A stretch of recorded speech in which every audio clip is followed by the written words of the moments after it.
Hello everyone and welcome back to our channel. In today's video, we'll be having some examples on how to solve trigonometric identities using the 8 fundamental identities that we have discussed in lesson 18. Before we start, balikan ko lang po muna yung mga 8 fundamental identities that we have in lesson 18.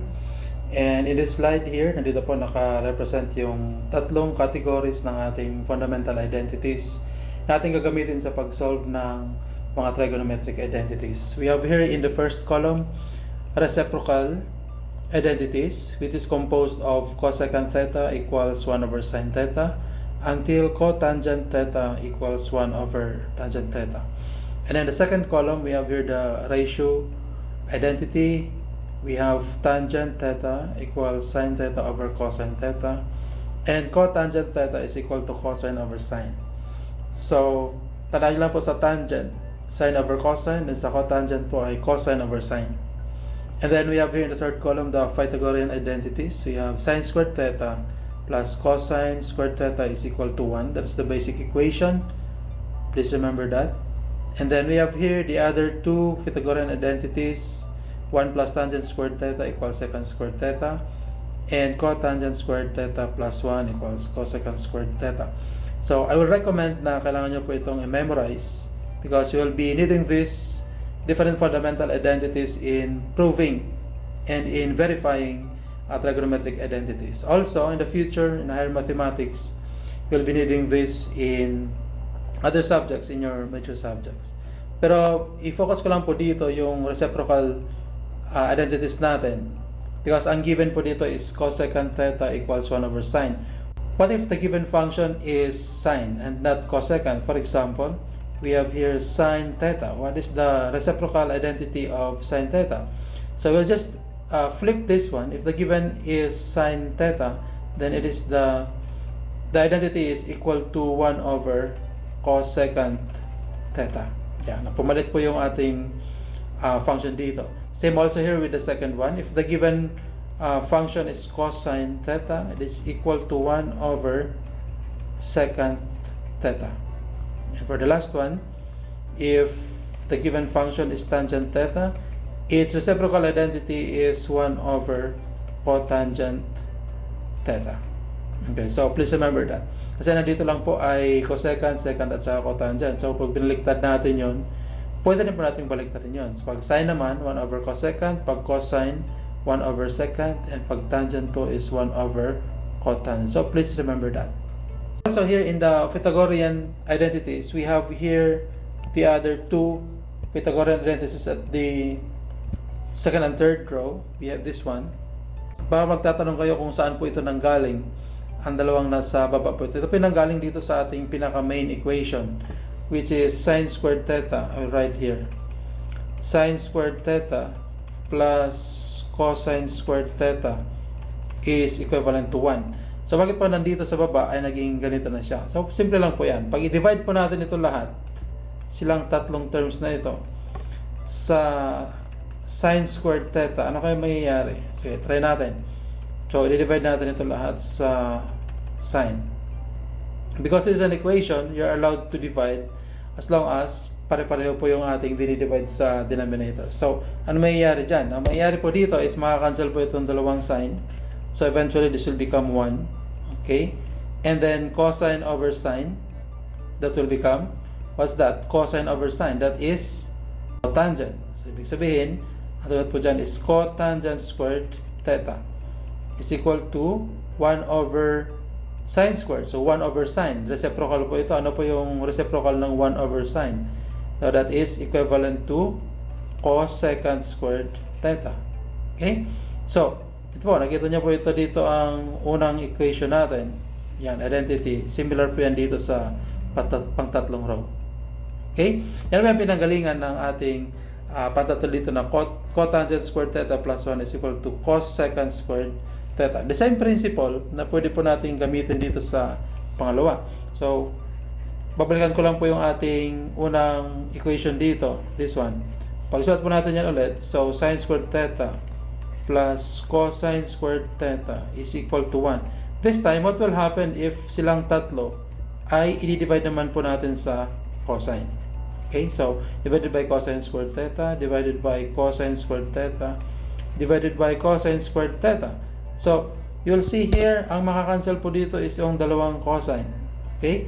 Tapos, magiging ano yun? Magiging 1. Tapos itong sine over cosine, remember that, ano po yung ratio ito? Sine over cosine. Kanina ay cosine over sine. So, kung ang cosine over sine kanina ay cotangent, ibig sabihin, ang sine over cosine ay tangent. So, tangent squared theta is equal to 1. Ano po yung reciprocal ng 1 over cosecant cosine squared theta? That is secant squared theta. So, combination na po ito ng ratio at saka ng reciprocal identity. So, this equation here na na-derive natin, galing doon sa pinakauna natin equation, ito po yung dito. 1 plus tangent squared theta is equal to secant squared theta. So, sana po malaman nyo itong derivation na ito kasi para hindi natin masabi na nagmamagic lang tayo dito ng ginagamit natin na mga identities sa pag-verify ng trigonometric identities. So, sana po ay nakuha nyo ito. Also, in this Pythagorean identity, marami pa itong mangyayari dito sa ating Pythagorean identity. Ibabalikan po natin itong una. Sine squared theta plus cosine squared theta is equal to 1. What will happen if I will transfer sine squared theta to the right side?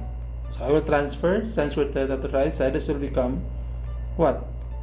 This will become cosine squared theta is equal to 1 minus sine squared theta. So this is also one identity that we can derive from the original Pythagorean identity. Okay, another one.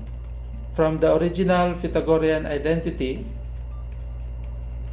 I will write here, pwede rin po nating i-transfer naman yung cosine squared theta sa kanan. So, pag transfer natin yon, maiwan po sa kaliwa yung sine squared theta is equal to 1 minus cosine squared theta. And this is very useful identity also na pag naka-encounter kayo ng mga ganitong sitwasyon, nakita nyo yung 1 minus sine squared theta, ibig sabihin cosine squared theta yan. Pag 1 minus cosine squared theta naman, ibig sabihin sine squared theta siya, or vice versa. So kung alin po doon lumabas sa pag-verify natin mamaya, dapat po ay tandaan natin ito. Okay, so kung may mga notes kayo dyan, kailangan nyo itong i-note kasi ito po ay mga derivation lang from the original Pythagorean identity na nanggaling po ito sa equation ng unit circle. Okay? Okay, so tandaan po natin, ang sign po natin dito ay, di ba, y yan, at saka yung cosine ay x. So that is y squared plus x squared is equal to 1. This is also the unit circle equation. Standard form po yan. Ang vertex natin ay dun sa origin. So siguro okay na ito, yung mga derivation natin. So proceed na po tayo sa actual natin na mga examples so paano ito mag-solve. May mga notes kayo dyan, kailangan nyo po itong i-take note kasi ang mga example po na ito ay importante. Okay, so we'll start with number 1. Sabi dito, use basic identities to simplify this expression cosine theta over 1 minus sine squared theta. Ito lumabas ka agad. So, pero bago natin to sagutan, ano pala yung sinasabi na na-simplify na yung identity o yung isang expression? Tandaan nyo lang ito, masabi na po natin na simplified na expression kapag ang nakikita nyo na lang ng mga function po ay cosine at saka sine at wala pong occurrence ng fraction. But usually ang criteria lang natin para masabi natin na simplified na siya is naka-express na siya sa function na cosine or sa sine. But in number 1, cosine lang din po at saka sine na nakikita nyo dito, maliban na lang na mayroon pong sine squared theta dito sa denominator. So may fraction ba tayo? So ibig sabihin hindi pa ito simplified. So ang numerator dito, retain po siya na cosine theta. However, in the denominator, tatandaan nyo po ito. Itong whole 1 minus sine squared theta dito, ito po equivalent kanina sa ano? Cosine squared theta. Pag binalikan po natin yung ating ginawa kanina. Nanggaling po yan doon sa sinolve natin kanina ha. So, ibig sabihin, ang nasa baba po ay magiging cosine squared theta. So, anong simplification nito? So, mag-simplify na lang po natin. Ibig sabihin yun sa dalawa sa baba, that is cosine theta times cosine theta. And that will happen. Makakancel po itong dalawa. So, maging remaining po natin ay 1 over cosine theta. So, this is now the answer. 1 over cosine theta. That's for number 1.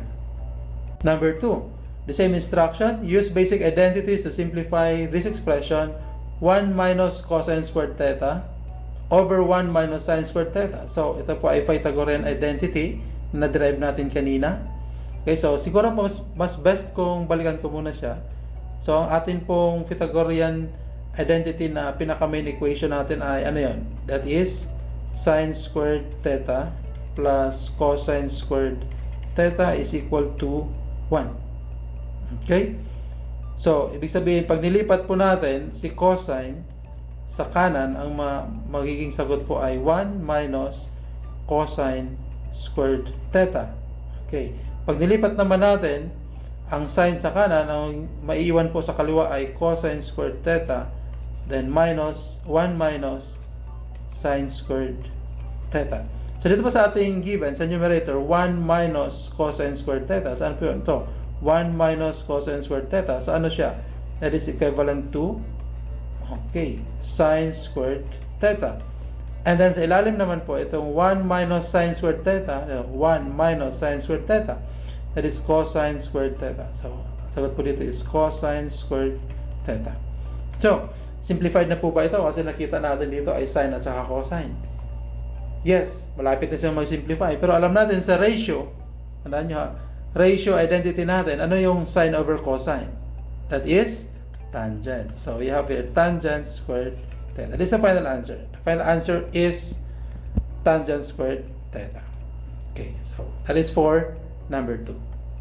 Dito po sa number 3, ang sabi dito ay use basic identities to simplify this expression cotangent x sin x. So, ang given po dito ay multiplication. Multiplication. So if we'll multiply this one, so this will become what? Ano po yung cotangent? This is cotangent x. Cotangent. Sa ratio po natin, ratio natin ay ano siya?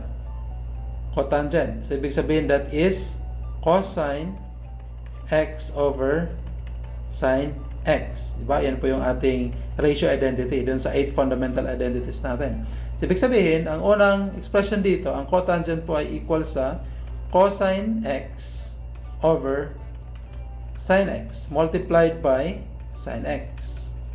Okay. Or sin x over 1. So, this time, makakancel po itong sin x natin. So, what will be the remaining terms here? This will become cosine of x over 1. Or, this is equivalent to what? Cosine of x. So that's the answer. Cosine of x. Okay? That's for number 3. We'll move on to number 4. Here, number 4, use basic identities to simplify this expression, cosine of y, secant of y. So, ano po ito ang secant of y? So, secant, ano po ang kanyang reciprocal? Ang cosine po ay basic function yan, di ba? So, hindi natin ito pwedeng galawin ng cosine y kasi parang simplified siya kasi basic function siya. Sine, cosine, tangent. Yung secant, may reciprocal po ito. Ano itong reciprocal ng secant? That is 1 over cosine of y. So, pag sinimplify po natin ito, this will become cosine y times secant y, which is also equivalent to 1 over cosine y. Okay? So, this is cosine over 1. So, ano po yung ating makakancel dito? Makakancel po itong cosine y at saka cosine y. Ano po yung matitira? Ang matitira ay 1 over 1. Okay, so 1 over 1. So, the final answer is only 1. And that is the answer for number 4. Here in number 5, we have here sin x cosecant of negative x. Okay. So, we'll simplify. May nakita kayong negative dito, pero ito po ay product pa rin. So, wala tayong gagawin dito sa sin x. So, ito po ang cosecant of negative x is the same as negative cosecant x. So, pwede natin dalhin yung negative sa harap ng function natin. So, ibig sabihin, this will become sin x times negative cosecant x. Yan. And then, after that, okay, we have here sin x times negative, ano po yung reciprocal ng cosecant? Ito po ang cosecant ay reciprocal, mayroon po itong reciprocal function which is 1 over sin. Cosecant po, ang reciprocal niya ay sin. So, ibig sabihin, yan po yung ating reciprocal ng negative cosecant x is negative 1 over sin x. And this time, we'll apply cancellation if pwede po ma-apply ang cancellation. So, pwede ba sin x at saka sin x? Ano po yung matitira dito? Matitira ay negative 1 over 1 which is equal to negative 1. And that is the final answer for number 5. Here in number 6, the instruction is the same as the previous one. Use basic identities to simplify this expression, tangent x cosine x. So this is multiplication. So just be careful with the first one here, tangent x. Ang cosine x dito ay okay na to. Ang atin pong i-simplify lang dito una is yung unang expression na unang function na tangent x. So tangent is equal to sin x over cosine x multiplied by cosine x over 1. Okay, so over 1. So dito ngayon sa stage na to, pwede natin makancel ang dalawang cosine. Okay, cosine x at saka cosine x. So, what will be the answer? The answer will be sin x over 1, or eventually the answer is sin x. So that's the final answer, sin x for number 6. Let's move on to number 7. The instruction here in number 7 is different from the previous one. Ang sabi po dito ay factor each expression and use the fundamental identities to simplify. So, ibig sabihin, meron po dito gagawin tayo. Ifa-factor daw po natin. Ifa-factor. Okay? Tapos, isi-simplify. Okay. So, paano ba ito ma-factor? Ito yung ating gagawin dito. Paano ma-apply dito ang tinatawag na factoring? So, paano mag-factoring? Ito ang pinaka-importante dapat nating gawin dito. So, we will let sin theta equal to whatever variable. So this time gagamit po ako ng a. Papalitan daw po natin ang sin theta ng a. So kung papalitan natin ang sin theta ng a, ano mangyayari ito sa ating given expression? So this will become a squared minus 1 over, ano sa baba? May nakita ba yung sin theta dito? This will become a squared minus a. Literal po yun, pinalitan ko lahat ng sin theta ng letter a.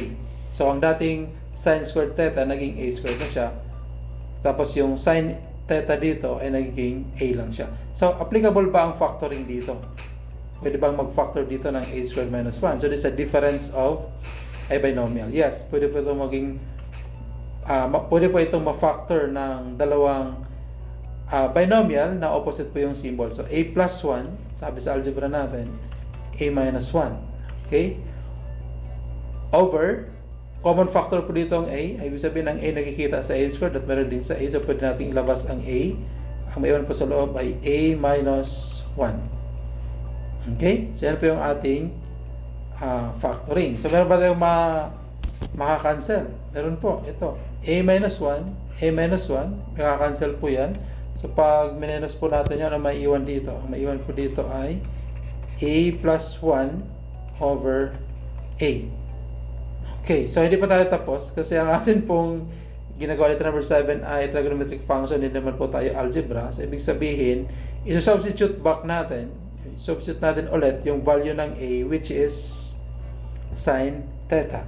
So, papalitan na natin ito. Ano mangyayari dito kapag pinalitan na natin? So, pag pinalitan na natin, ibig sabihin, ang a ay magiging sin theta, okay, plus 1 over sin theta.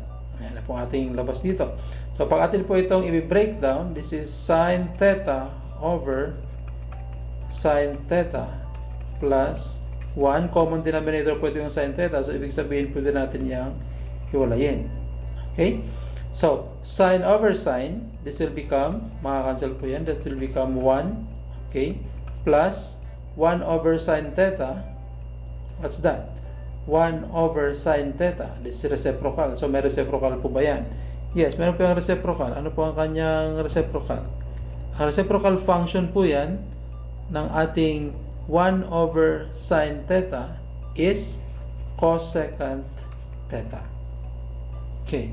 So, yan po ang ating sagot dyan sa number 7. 1 plus cosecant theta.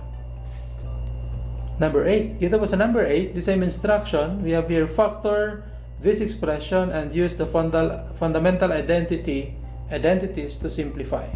Okay, so ano po yung nakikita natin dito sa numerator?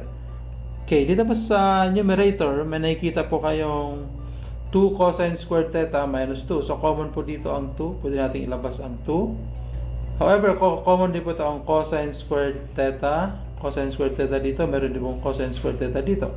So, ibig sabihin, magle-let tayo dito. Let cosine theta is equal to A. For example, so kung A na yung cosine natin, ibig sabihin, ang labas po nito ay magiging 2A squared minus 2 over lahat po ng cosine theta, palitan natin ng A. So, that will become A squared minus 2A plus 1. Yan po yung ating. Tingnan nyo ha, lahat po dito ng cosine ay pinalitan ko po ng A. Kasi nag-let tayo na ang A daw ay equal sa cosine. So, pwede ba natin yung factor? Yes, pwede natin i-factor. Common ang 2, di ba? So, ilalabas natin ang 2. May 1 sa loob ay A squared minus 1. Okay? Over, ano to? Factorial ba ito? Perfect square trinomial po ba ito? Yes po. So, anong dalawang factors yan ang nandyan sa denominator? That is A, dalawang A, para maging negative 2. So, that is minus 1 and minus 1. Okay? However, ito pong nasa taas, ay pwede rin po itong ma-factor ang dalawa. Okay, we'll apply here factoring. So, ano po yung factors natin na nandito sa numerator? Perfect difference of a binomial po ito. So, that is A plus 1, A minus 1. And this time, meron po ditong makakancel. Saan yung makakancel natin dito? A minus 1, A minus 1. So, ang may iwan ay 2 times A plus 1 over A minus 1. Okay, so this time, papalitan po natin ulit ng cosine theta yung A. So, ang mangyayari doon kapag pinalitan natin? So, this will become 2 times cosine of theta plus 1 over cosine of theta minus 1. Okay, yan po yung ating sagot sa number 8. So, 2 times the quantity of cosine theta plus 1 over the quantity of cosine theta minus 1. So, this is our answer for number 8. Medyo mahaba po dito ang process. Tandaan nyo lang po, may ginawa tayo ditong una, nag-let muna tayo ng value ng cosine ay ginawa nating A. Then, lahat ng cosine, pinalitan natin ng A. Then, finactor natin using the technique dun sa algebra hanggang dumating tayo dito. Then, pag dito na tayo after cancellation, ibig sabihin, final na po yung ating mga factors dito. Papalitan natin ulit ang A ng cosine kasi originally ang cosine po, ang A po ay cosine theta para maka-arrive tayo sa final answer. That is for number 8. Sabi sa number 9, tangent squared x plus 2 tangent x plus 1. So, may nakita po pa kayong common dito sa ating number 9. So, ano pong mayroon dyan? So, magle-let din tayo dito. So, we will let A equals what?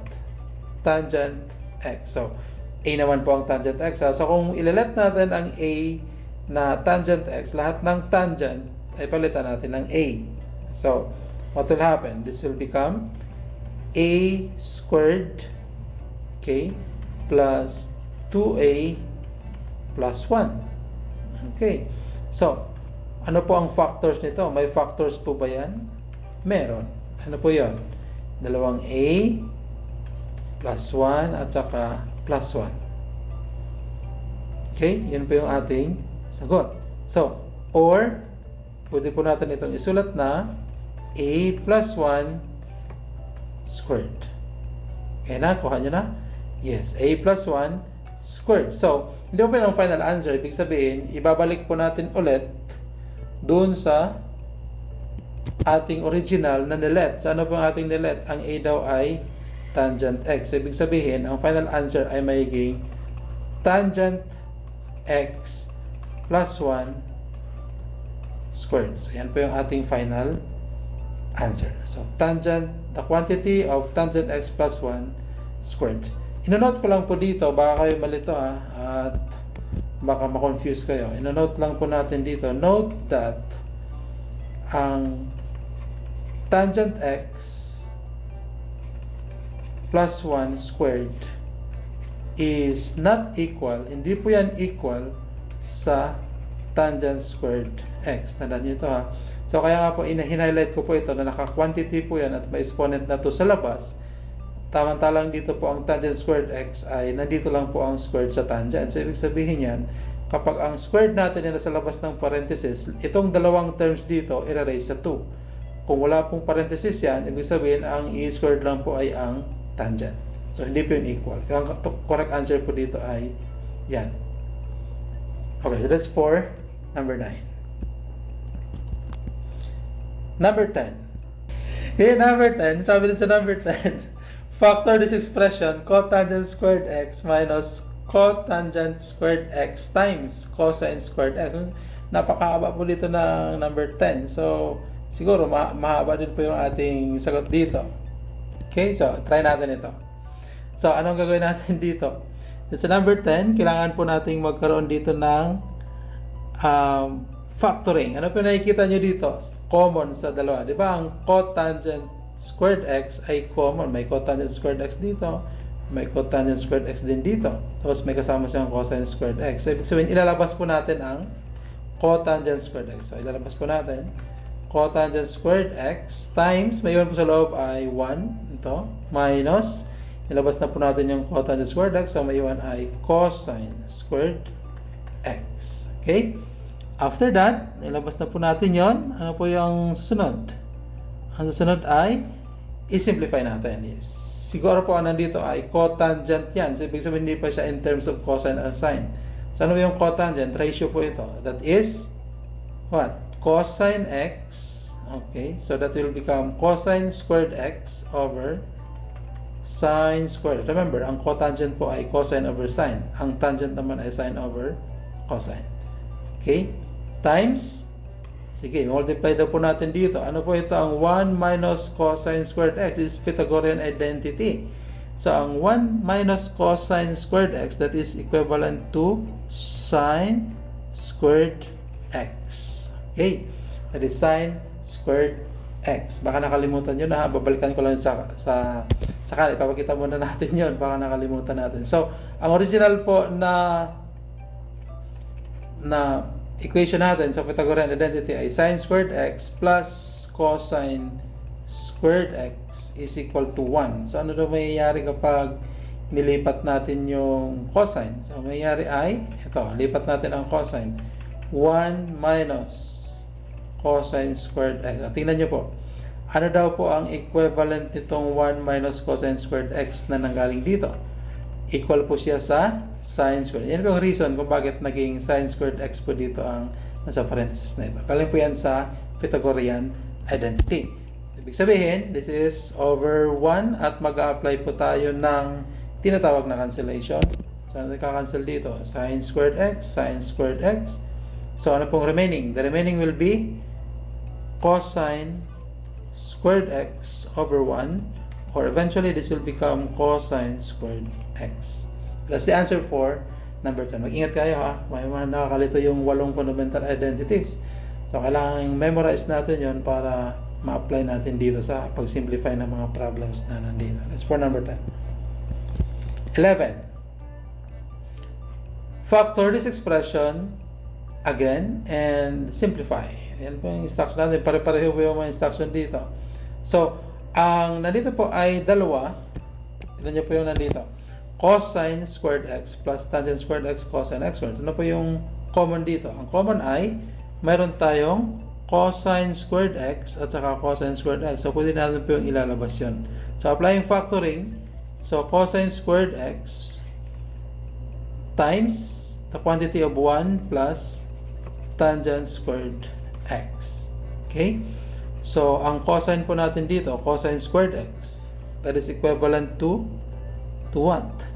Cosine na yan. So, ibig sabihin, cosine squared x lang muna yan. Ito ng 1 plus tangent squared x. 1 plus tangent squared x, nalala nyo po yun dun sa ating identity. Check nyo ha, that is equivalent to secant squared x. Okay.